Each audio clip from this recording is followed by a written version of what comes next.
பெரியமா பெரியமா, என்னடி வேலையெல்லாம் முடிச்சிட்டியா? அத கடைசியில ஒரு மாடு கத்திக்கிட்டு கிடந்தது, அதுக்கு தண்ணி கிண்ணி வச்சியா இல்லையா? தண்ணியெல்லாம் வச்சுட்டேன், பாலும் கறந்து வச்சிருக்கேன் பெரியமா. பெரியமா, இன்னில இருந்து தினமும் 1/2 லிட்டர் பால் கொடுக்குறீங்களா? 1/2 லிட்டர் பாலா? உனக்கு எதுக்கு? என்ன செய்ய போற? அப்பா குடிச்சு குடிச்சு உடம்பெல்லாம் ரொம்ப இழைச்சு போயிட்டாரு, அவருக்கு காய்ச்சி கொடுக்கலாம்லதே. உங்க அப்பா பால் எல்லாமா சாப்பிடுவாரு? உங்க அப்பா என்ன குடிப்பாருன்னு உனக்கு தெரியாதே? சரி பெரியமா, எனக்கு நேரம் ஆகுது, நான் வீட்டுக்கு கிளம்புறேன். ஆமா, ஆச்சி எங்க? ஆளையே காணோம். அட இருட்டி, உங்க ஆத்தா மாதிரி கோவம் பொசுக்கு பொசுக்குன்னு வருது. அந்த அண்ணன் ரூம்ல புதுசா நைட் எடுத்து வச்சிருக்கேன், எடுத்துக்கிட்டு போ. சரியா? அண்ணன் உனக்கு வாங்கிட்டு வந்தேன். ஏண்டி, உங்க அப்பா ஒரு நாளைக்கு எவ்வளவு ரூபாய்க்கு குடிக்கிறாரு? ஒரு நைட் எடுத்து கொடுத்தா என்னட்டி? நானும் பாக்குறேன், பல வருஷமா இந்த கிழிஞ்ச அழுக்கு நைட்டியே போட்டுக்கிட்டு கிடக்குறேன். பாயில சோறுகிற ஏதாவது எடுத்துட்டு போறியா? பழைய சோறு தான் இருக்கு, ஊத்தி கொண்டு போ. இல்ல பெரியமா, மழை வர மாதிரி இருக்கு, நான் கிளம்புறேன். என்னமோ மார்க் எடுத்துக்கிட்டேன்னு சொன்னீங்க, அதுக்கு என்ன? யாரும் எதுவும் கொடுத்தாங்களா ரூபா? நாங்க படிக்கிறப்பலாம் ஃபர்ஸ்ட் மார்க் எடுத்தா 500 1000 ரூபா கொடுப்பாங்கடியே. கொடுத்தாங்க பெரியமா, எங்க டீச்சர். அதெல்லாம் பார்த்தேன், அதெல்லாம் நீ எதுவும் சொல்ல மாட்டீங்க. என்னடா இவ வந்ததுல இருந்து சுடு தண்ணியை ஊத்திக்கிட்டு கிளம்புறேங்கிறாளே நம்பதே நினைச்சேன். இப்படி எதுவும் எசக்கு பிசக்க உன் கையில மாட்டிக்கிட்டு இருந்தா தானே போவேன். இது ரூபாய் எடுத்து கொடுடி. பெரியமா பெரியமா, இந்த காசை வச்சு அப்பாவை ஆஸ்பத்திரிக்கு கூப்பிட்டுட்டு போறேன் பெரியமா. ஆஸ்பத்திரிக்கு உங்க அப்பாவை கூப்பிட்டுட்டு போய் தான் இன்னும் 60 வருஷம் அப்படியே வாழ வைக்க போறேன். உன் அப்பா காரர் குடிச்சு குடிச்சே குடலெல்லாம் அழுகி போய் இன்னைக்கே நாளைக்கு வந்து கிடக்குறாரு. அவரை கூப்பிட்டுட்டு போய் என்னடி பண்ண போறேன்? ரூபாயை கொடுட்டி. வீட்டுல எதுவுமே இல்ல பெரியமா, வாங்குறதுக்கும் சுத்தமா என்கிட்ட காசு இல்ல. அதான் என் வீட்டுல உனக்கு நான் சோறு போடுறேன்ல, அப்புறம் என்ன? கிடு ரூபாய் பார்த்தது எப்படி கிளம்புது பத்தியே. போறதுக்கு முன்னாடி இந்த வீட்டெல்லாம் துணி வச்சு தொடச்சு வச்சுட்டு போ. என்ன மழை வர மாதிரி இருக்கு? எது தண்டல வெளியில பாரு, காத்தடிக்குதே. தூத்த எதுவும் போடுறத பாரு. ஆமா பெரியமா. ஐயோ, என்னது இது? சரி சரி, மழை வர்றது நல்லதுதான். அடிக்கிற வெயிலுக்கு மழை ஒரு காட்டு காட்டுச்சுன்னா நல்ல சில்லுன்னு இருக்கும். எது தண்டல மழை வர மாதிரி இருக்குடி, தண்ணியை நிப்பாட்டி போட்டுருவானுவேன். இந்த பெரிய பாட்டில் ஒன்று தரேன், அதில் தண்ணியை பிடிச்சி ஊத்திட்டு போ. பெரியமா பெரியமா, காலையிலேருந்து எதுவுமே சாப்பிடாம ஒரு மாதிரி மயக்கமா இருக்கு பெரியமா. அப்பா வேற சாப்பாட்டுக்கு வீட்டுக்கு வந்திருப்பாரு பெரியமா. நான் அப்பாவுக்கு சாப்பாடு செஞ்சு கொடுக்கணும் பெரியமா. நான் போறேன் பெரியமா. ஒரு வேளை சாப்பிடலன்னா உங்க அப்பா ஒண்ணு செத்து போயிட மாட்டான்டியே. தண்ணியை பிடிச்சி வச்சுட்டு போன்றல்ல, என்ன வைக்க முடியாது உன்னால? அவ்வளவு திமிரா? இந்த பாரு, அடுப்புல விறகு எரிஞ்சுக்கிட்டு இருக்கு, எடுத்து சூடு வச்சேன்னா பாத்துக்க. வா போய் வேலையை செய்யு. நல்லா ஓசிலே உட்காந்து தின்னுட்டு உலத்திக்கிட்டு போலாம்னு நினைப்பு. ஏண்டி, நீ பாஸ் ஆயிட்டே உன் அத்தைக்காரி உன்னைய வந்து பார்த்தாலட்டி? இல்ல பெரியமா. அந்த சிங்காரி எப்படி வருவா? என் புள்ளிவ காது குத்திக்கு அவளுக்கு பத்திரிக்கை வச்சிருக்கேன், அவகிட்ட போய் சொல்லு 2 சவர நகை இருந்தாதான் இந்த பக்கம் வரணும்னு. 2 சவரல 2 கிராம் குறைஞ்சா கூட அதுக்கப்புறம் நடக்கிறதே வேற. சரி பெரியமா.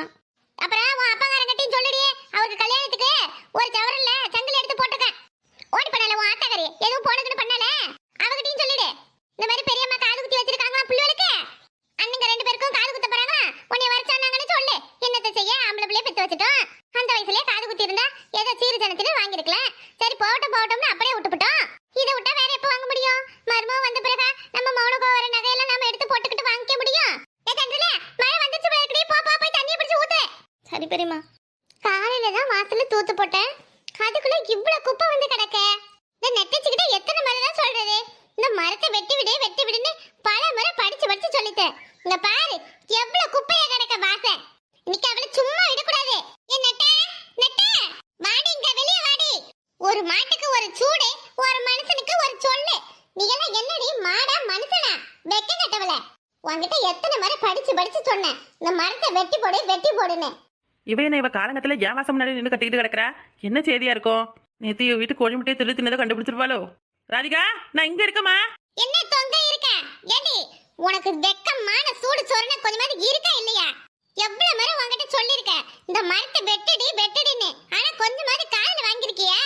இந்த பாரு, தூத்துப்பட்ட வாசல்ல எவ்வளவு குப்பை வந்து பறந்து கிடக்கு பாரு. இந்த மரத்தோட இலை முழுக்க என் வாசல்ல தான் வந்து கொட்டுது. ஏன் ராதிகா, உனக்கு கொஞ்சமாவது மண்டையில மூளை இருக்கா இல்லையா? அதெல்லாம் இருந்திருந்தா நீ இப்படி எல்லாம் பேச மாட்டியா? இந்த தெருவுக்கு இருக்கிறதே ஒண்ணு கண்ணே கொண்டு இந்த என் வீட்டு ஒரு வேப்ப மரம் தான், அதையும் வெட்டுன்னு சொல்ற. அங்கங்கே அவன் மரம் வளங்க மழை வளங்கன்னு சொல்றாங்க, நீ ஒரு ஆளு தான் வெட்டுங்கிற. ஒரு நாளைக்கு ஒன்ன வெட்டுனா சரியா போயிடும். ஏன் உன் வீட்டுக்கு மரத்து குப்பையை நான் அள்ளும்னு எனக்கு என்ன தலையெழுத்தா? ஒரு நாளைக்கு எவ்வளவு குப்பை அள்ளுறது? நீ அந்த குப்பையெல்லாம் அள்ள மாட்டே, உன் வீட்டு குப்பையை அப்படியே சேர்த்து கொண்டு வந்து என் வீட்டுல தள்ளி வச்சிடுற. நீ மட்டும் நல்லா பாக்குறதுக்கு சுத்தபத்தமா இருக்கணும், என் வீடு வாசல்ல குப்பையும் கூடானமா கிடக்கணுமா? ஏன் இப்படி கட்டணம் பிடிச்சு அலையிற? ராதிகா, குப்பையெல்லாம் கூட்டி வாரி அள்ளுறது உடம்புக்கு ரொம்ப ஹெல்த்துமா, அதெல்லாம் ஒரு எக்ஸசைஸ். அத நீ செய்ய வேண்டியதானே, எதுக்கு என்ன செய்ய சொல்ற? நான் என்ன அந்த வேப்ப மரத்துல வந்து மரத்துக்கு அடியில மண்ணக்க படுத்துக்கிட்டு விட்டத்தையா பாக்குறேன்? உன் வீட்டு மரத்து குப்பையை நீ தான் அள்ளணும். ஏய், ஒரு மரத்துக்காக நினைப்பற, அப்படிலாம் குப்பையை என்னால அள்ள முடியாது. என்ன பண்ணுவ? என்ன பண்ணுவியா?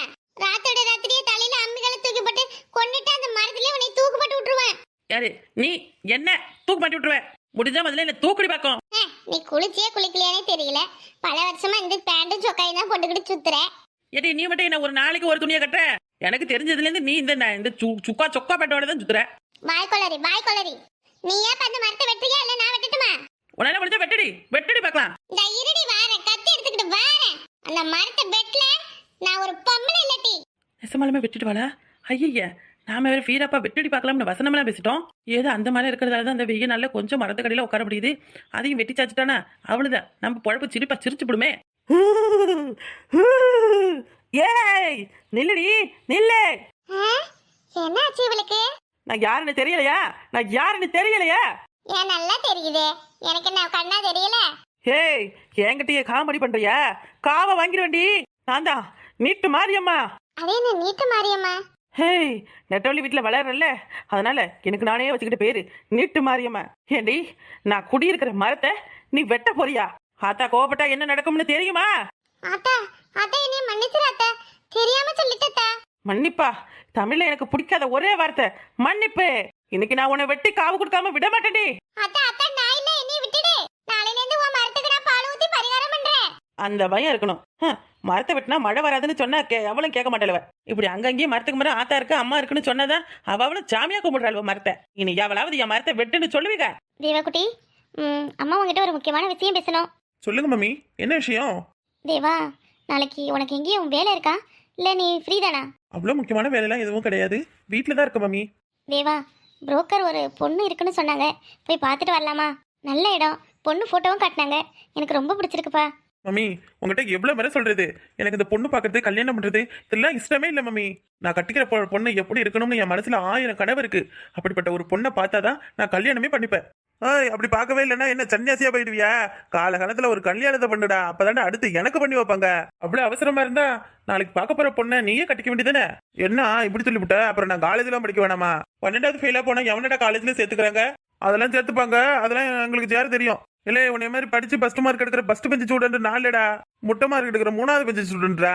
ஏலே சிவா, கம்மன் இருடா கொஞ்சம். ஒரு நிமிஷம் கூட அவங்ககிட்ட சண்டை போடாம இருக்கிறது இல்ல. ஏன்டா இப்படி இருக்க? நாளைக்கு அண்ணனுக்கு பொண்ணு பார்க்க போறோம். காலையிலே பசங்க கூட எல்லாம் ஊர் சுத்த எங்கேயும் போவாம வீட்லயே இரு. நிறைய பொருள் வாங்க வேண்டிய வேலை இருக்கு. ஏமா எனக்கு எப்பமா பொண்ணு பார்ப்பீங்க? அவன் தான் கல்யாணம் வேணாம்னு சொல்றான்ல, அந்த பொண்ணை எனக்கு கட்டுவீங்களா? அக்காவா இருந்தாலும் பரவாயில்லம்மா, நல்லா பாத்துக்கிறோமா. அட்டி ஆளை பாரு ஆளை. செல்லக்குட்டி, அதுக்கெல்லாம் இன்னும் உனக்கு வயசு இருக்குடா செல்லம். இப்போ முதல்ல அண்ணனுக்கு தான் கல்யாணம் நடக்கணும். மூத்தவனை வீட்டில் வச்சுட்டு உனக்கு பண்ணலாமா? தப்பு இல்லையா? அப்போ எல்லாரும் அண்ணனுக்கு ஏதோ குறை இருக்குன்னு நினைப்பாங்கல்ல. ஆமா, அப்பவும் அவனை படிட்டான்னு சொல்லிடாத. இப்படியே நீ அவனுக்கு செல்லம் கொடுத்துக்கிட்டு ஒரு நாள் அவனை நல்லா புரிஞ்சுப்ப, அப்ப தெரியும் உனக்கு அவனோட சுய ரூபம். நான் என்ன ஒன்ன மாதிரியா என் ஆத்தாலையும் அப்படி உட்கார வச்சு சோறு போடுவோம்டா. அவன் கிடக்குறான் கஞ்சப்பா, அவனெல்லாம் நம்பாதமா. கல்யாணத்துக்கு அப்புறம் என் கூட என் வீட்டுக்கு வந்துடுறேன். தேவா சொல்லுப்பா, போயிட்டு வந்துடலாமே. ஆமா, இதோட இவனுக்கு 21 பொண்ணு பார்த்தாச்சு. ஆனா 21 இவனை வேணான்னு ரிஜெக்ட் பண்ணிடுச்சு. இப்ப போற அதாவது விளங்குமா விளங்காதா? இல்லை நல்ல வெள்ளையர்னு தான் இருக்க, பேண்ட் சட்டையெல்லாம் போட்டிருக்க. அப்புறம் ஏன்டா பிள்ளைகளுக்கு உனக்கு பிடிக்க மாட்டேங்குதே? போறதுலாம் பொண்ணுங்க பொசுக்குன்னு இந்த மாப்பிள்ளை எனக்கு வானான்னு மூஞ்சில் அடிச்ச மாதிரி சொல்லுதுவேன். நான்லாம் பொண்ணு பார்க்க போனேன்னா பொண்ணு பார்க்குற அன்னைக்கே பொண்ணு கூட குடும்பத்தில் அடிச்சுட்டு தான் வருவான் தெரியுமா? உன்னை மாதிரி எது கிடைச்சாலும் சாப்பிட்றாலும் நான் கிடையாதுடா. எனக்கு தேவையானது எதுதோ அதுதான் நான் எடுத்து சாப்பிடுவேன். இப்படியே பேசியே கழுத்து இருக்கிறதால தான்டா எந்த பொண்ணுக்கும் உன்னை பிடிக்க மாட்டேங்குது. எனக்குன்னு சில கண்டிஷன்ஸ் இருக்கு, அது ஒத்துக்கிற பொண்ணுங்களை நான் ஓகே சொல்றேன், ஒத்துக்காதவங்க என்னையே வேணாம்னு சொல்றாங்க. என்னடா இவன் எந்த காலத்துலடா இருக்கான்? இப்பெல்லாம் கல்யாணம் பண்ண பொண்ணுங்களே கிடைக்க மாட்டேங்குது, கண்டிஷன் போடுறா நம்ம கண்டிஷன். சரி சொல்லு, அப்படி என்னதான் கண்டிஷன் சொல்லு.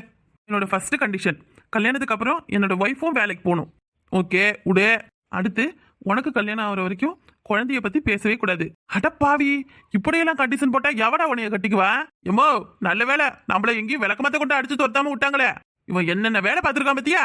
ஏண்டா எனக்கு கல்யாணம் ஆகுறதுக்கும் உனக்கு புள்ள பிறக்கிறதுக்கும் என்ன கணக்கு? நான் இருப்பான் ஒரு 6-7 வருஷத்துக்கு அப்படியே கட்ட பிரம்மச்சாரியா. நீயாவது கல்யாணம் பண்ணிக்கேண்டா. அம்மா பாவம் எவ்வளவு கஷ்டப்படுது. ஜெய் சிவா, எனக்கு உன்னோட லைஃப் முக்கியம்டா. நீ ஏதோ சின்ன பிள்ளைய அப்படியே விளையாட்டுத்தனமா இருக்க, உனக்குன்னு சில பொறுப்புகள் வரணும் இல்லையா? உன் லைஃப்ல உன்னை நான் செட்டில் பண்ணி விட்டுட்டு தான் அடுத்து எனக்குன்னு குழந்தை குடும்பம்னு சொல்லிட்டு ஆகுவேண்டா. டேய் அண்ணா, இந்த ஜென்மம் இல்லடா, இன்னும் எத்தனை ஜென்மம் எடுத்தாலும் நீ எனக்கு அண்ணனா வந்துடவே கூடாது சாமி. கண்டிஷன் போடுறான் கண்டிஷனு. நானா கல்யாணத்து அன்னைக்கு அடுத்த நாளே முன்னாடியே வந்து எடுக்க வைப்பேன். அப்படியே ரசா, அப்ப இன்னைக்கு ராத்திரியே நான் உனக்கு சோத்துல வசத்த வைக்கிறேன். ஏமா பேசுற பேச்ச பாரு. இல்ல தம்பி, எனக்காகவாது நீ இந்த கல்யாணத்துக்கு பொண்ணு பார்க்க வந்துதான் ஆகணும். அவங்க நமக்கு தெரிஞ்ச இடம், தூரத்து சொந்தம். பொண்ணு நல்ல பக்குவமான பொண்ணுடா. ஆமாடா, இந்த அரேஞ்ச் மேரேஜ்லாம் எப்படிதான் பண்றாங்களோ தெரியலப்பா. எப்படி பண்றாங்க? தாலி எடுத்து கொடுத்து தான் பண்றாங்க. புறவே என்ன தாம்பு கயிறு போட்டா பண்றாங்க? அழகா ஒரு பொண்ணை லவ் பண்ணி அந்த பொண்ணு கூட ஜாலியா ஊர் சுத்திட்டு அப்புறம் தான் கல்யாணம்லாம். யாரு என்னன்னே தெரியாதவங்களே எப்படித்தான் கட்டிக்க போறானோ இவன். நீ வேணா அப்படி இருப்ப, என் மூத்தமாவும் அப்படிலாம் கிடையாது. இது என் பிள்ளை, என்னைய மாதிரி தான் இருக்கும். நான் நிறுத்து என்ன நீன சரியான ஆளுதான் போலியே. உனக்கு யாரும் எதுவும் ஜாதகமா செஞ்சுட்டா அவங்க உன் பிள்ளை, உனக்கு ஆகாத செஞ்சா அது அப்பா பிள்ளை இல்ல. நேத்து வரைக்கும் அண்ணன் அப்பா பிள்ளையா இருந்தா இன்னைக்கு உன் பிள்ளை ஆயிட்டானே. பரவாயில்ல, விடுங்க. அப்படி இல்லடா சிவா. என்ன அப்படி இல்லைன்னு அப்படி இல்ல பாப்பா. தேவகுட்டி, உனக்கு இந்த வைகாசி 10க்குள்ள கல்யாணம் முடிக்கலனா அடுத்த 10 வருஷத்துக்கு கல்யாணமே ஆகாதான். மாங்கல்ய தோசை தான் இருக்காப்பா. ஏம்மா இப்ப என்ன பொண்ணு பார்க்க வரணும் அதானே? இந்த பொண்ணைய கண்டிஷனுக்குலாம் ஓகே சொன்னிச்சுன்னா நான் அந்த பொண்ணை கட்டிக்கிறேன். ரொம்ப நன்றிப்பா, ரொம்ப ரொம்ப நன்றி. மலமாடு, அப்புறம் அண்ணன் அப்படியே நிக்கிறேன். அவங்ககிட்ட எதுவும் சண்டை கண்ட வாங்கினேன் வெளுத்துருவேன் வெளுத்து. அதெல்லாம் எங்களுக்கு தெரியும் போ. மிஸ்டர் அண்ணன் சார், அம்மா உங்ககிட்ட சண்டை போடக்கூடாதுன்னு சொல்லிட்டு போயிருக்காங்க. சார் ரிமோட் கொஞ்சம் எங்க இருக்குன்னு சொல்ல முடியுமா? ஏய் இந்த படத்தை பாரு சார். இந்த ஹீரோ எனக்கு பிடிக்கவே பிடிக்காது சார். பிடிக்காதுன்னா போடா, நல்லா தர முடியாது. என்னது போடாவா? நாங்களாம் யாருன்னு தெரியுமா அடிச்சு அந்தர்பல்ட்டி பண்ணுவோம். போய் பெயில போன பரிச்சுக்கு படிக்கிற வேலையை பாருடா. ஐயோ அசிங்கப்படுத்துறானே உன்னை நான் வந்து வச்சுக்கிறேன்டா. என்ன வீட்டுல அப்பாவை அழகணும், வீடு பூட்டி இருக்கு. அச்சச்சோ, அப்பா வீட்டை பூட்டி சாவி எடுத்துட்டு போயிட்டார் போல இருக்கு. மழை வேற விடாம பெஞ்சுக்கிட்டே இருக்கு. என்ன திடீர்னு இப்ப மழை பெய்யுது? எப்பவும் வெயில் தானே அடிக்கும் மோசமா. வீட்டுக்குள்ளார வேற தண்ணி எல்லாம் வரும். நோட்டு புக்லாம் இருக்கு, சர்டிபிகேட் எல்லாம் இருக்கு. அப்பா எங்க போனார்னு தெரியல. எங்கேயாவது குடிச்சிட்டு கிடக்குறாரா? அம்மா ரொம்ப குளிருது. இப்படியே மழையில எவ்வளவு நேரம் நிக்கிறது? அப்பா எங்க இருக்காருன்னு போய் பார்த்துட்டு வரலாமா? காலையில இருந்து சாப்பிடாம பசி வேற மயக்கமா வருது. இந்த கடவுள் ஏன் தினம் எனக்கு இவ்வளவு சோதனை கொடுக்குறாருன்னு தெரியல. அப்பா எங்க இருக்காருன்னு போய் தேடி பார்த்துட்டு வரலாம். மாமா எங்க போயிட்டீங்க? நான் வேலை கிளம்பு நேரமாச்சுன்னு சொன்னீங்க பாரு. அப்புறம் எப்பவும் போல என்னைய பிடிச்சு கத்தாதீங்க. நல்ல படுத்து உறங்க வேண்டியது, அப்புறம் நான் எழுப்பலன்னு சொல்ல வேண்டியது. மாமா என் மீசக்காரா. ஏய் இப்ப என்ன சொன்ன மீசக்காரனா? என்ன புதுசா பேரெல்லாம் வைக்கிறப்பல? அப்புறம் மாமான்னு கூப்பிட்டா என்னன்னு கூட கண்டுக்கல. அதான் சரி வாங்க, கருவாடும் கஞ்சி எடுத்து வச்சிருக்கேன், வந்து சாப்பிடுங்க. உப்பு கருவாடு ஊற வச்ச சோறு நீ ஊட்டி விட்டா கொஞ்சம் நல்லா இருக்கும். ஆசதே அப்படியே கொஞ்சம் நினைச்சு பாரு, அந்த பாட்டுல வர மாதிரி அர்ஜுன் போல நானும் மனசு குயிரல மாதிரி நீயும் எப்படி இருக்கும்? இடையில கம்பு வச்சா பத்தாது, உலக்கே தான் கொண்டு வைக்கணும். மனுஷா கோயிரலாம். வாங்க மாமா. அம்மா என்னாச்சு ரசதி? இவ்வளவு என்னமாச்சு? என்னன்னு தெரியல மாமா, நெஞ்ச வலிக்குது, ரொம்ப வலிக்குது மாமா. ஐயோ நெஞ்சு வலிக்குதா? அம்மா எங்க ஓடியா? அப்பா மாமா நெஞ்ச வலி தாங்க முடியல மாமா. ஐயோ என் பொண்டாட்டி நெஞ்சு வலி தாங்க முடியலன்னு துடிக்கிறாளே. மாமா இரும தண்ணி கொண்டு வர. ஐயோ என்ன செய்யறதுன்னு தெரியல, கையும் ஓடல காலும் ஓடல. அம்மா ஐயோ வீட்டுல யாரும் வேற இல்லையே. மாமா செத்தப்படி உட்காருமா, தண்ணி கொண்டு வர. மாமா பவாதிய மாமா, பயமா இருக்கு மாமா, நெஞ்சு ரொம்ப வலிக்குது மாமா. இந்த இருமா ஆஸ்பத்திரிக்கு போலாம், யாராவது இருந்தா வண்டி வாங்கிட்டு வரமா. மாமா என் பக்கத்துல இருங்க மாமா. இந்த இப்பதானே 2 நிமிஷத்துக்கு முன்னாடி 2 பேரும் சந்தோஷமா இருந்து ஆண்டவனுக்கு அது பொறுக்கலையா? என்னாச்சு ஏதாச்சுன்னு தெரியல, நல்லா சிரிச்சுக்கிட்டு இருந்தவன் நெஞ்சு வலின்னு சொல்றாளே.